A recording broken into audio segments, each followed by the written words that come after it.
बहुत समय पहले की बात है। एक शहर में एक सौदागर रहता था। उसकी 3 बेटियां थीं। तीनों देखने में अति सुंदर, एकदम राजकन्या की तरह थीं। सौदागर अपनी तीनों बेटियों को बहुत प्यार करता था, लेकिन छोटी बेटी से उसे अत्यधिक प्रेम था। एक बार सौदागर व्यापार के काम से विदेश जाने लगा तो उसने तीनों बेटियों को बुलाकर पूछा कि वह उनके लिए क्या लाए। बड़ी बेटी ने कहा, मुझे चाहिए एक सोने की थाली। मंझली बेटी ने कहा, मुझे एक सोने का पंखा चाहिए। सबसे छोटी बेटी बोली, मुझे सोने का एक सेब चाहिए। व्यापार का काम करने के बाद सौदागर जब घर लौटने लगा तो बड़ी बेटी के लिए सोने की थाली, मंझली के लिए सोने का पंखा लेकर आया, पर उन्हें कहीं भी सोने का सेब नहीं मिला। दोनों बेटियां अपनी मनपसंद वस्तु पाकर बहुत खुश हुईं। सोने का सेब ना मिलने पर भी छोटी बेटी दुखी नहीं हुई। उसने अपने पिता से कहा, आप तो अक्सर विदेश जाते हैं, यदि कहीं कभी भी सोने का सेब मिले तो मेरे लिए ले आइएगा। इधर एक राज्य का राजकुमार एक राज्य से दूसरे राज्य भ्रमण करते हुए सौदागर के शहर में आ गया।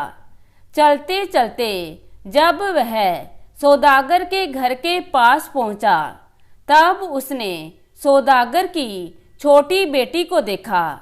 उसे लगा कि वही उसकी रानी होने के योग्य है, तो राजकुमार सौदागर के पास पहुंचा। राजकुमार की बात सुनकर सौदागर ने कहा, तुम्हारी बात सुनकर मुझे खुशी हुई है, लेकिन मैं अपनी बड़ी बेटी की शादी किए बिना छोटी बेटी की शादी तुमसे कैसे करवा दूं? अगर तुम चाहो तो मैं अपनी बड़ी बेटी के साथ तुम्हारी शादी करवा सकता हूँ। राजकुमार ने कहा, मैं आपकी बात पर राजी हूँ। मैं अपने माता पिता से मिलवाने के लिए आपकी बड़ी बेटी को लेकर जाना चाहता हूँ।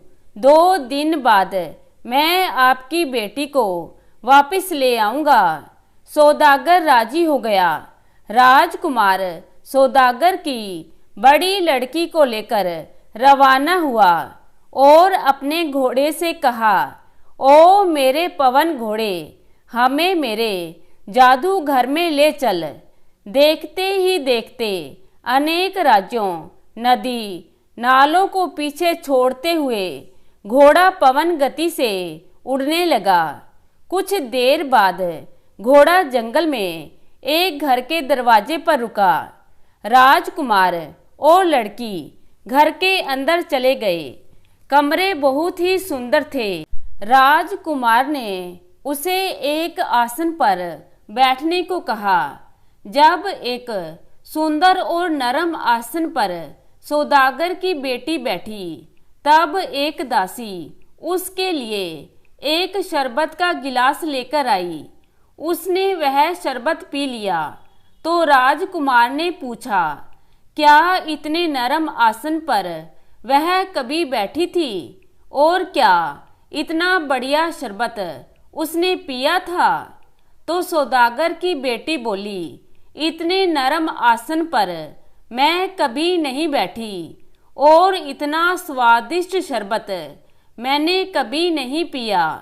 राजकुमार ने कहा, मेरे सवाल का जो उत्तर तुमने दिया है वह उत्तर रानी होने के योग्य लड़की के मुख से कभी नहीं निकलेगा।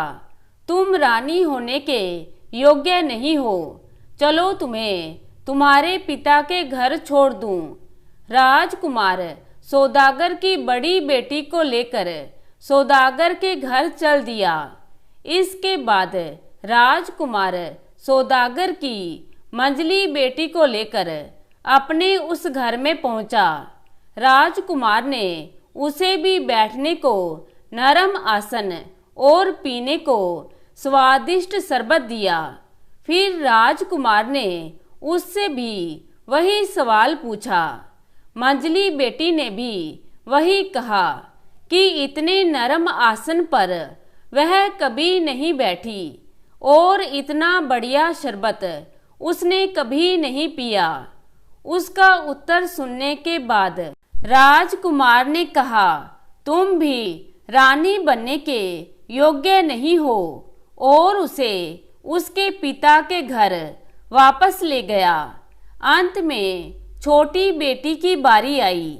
अन्य दो बहनों की तरह उसे भी नरम आसन और स्वादिष्ट शरबत दिया गया।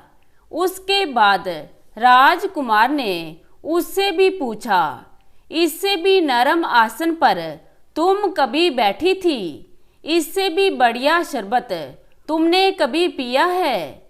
तो सौदागर की बेटी हंसकर बोली, माँ की गोद इससे कहीं अधिक नरम होती है और माँ का दूध इस शरबत से कहीं अधिक मीठा होता है।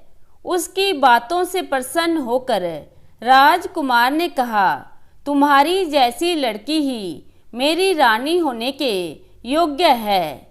राजकुमार ने उसकी छोटी बेटी को उसके घर पहुंचा दिया और सौदागर को सारी बात बताई।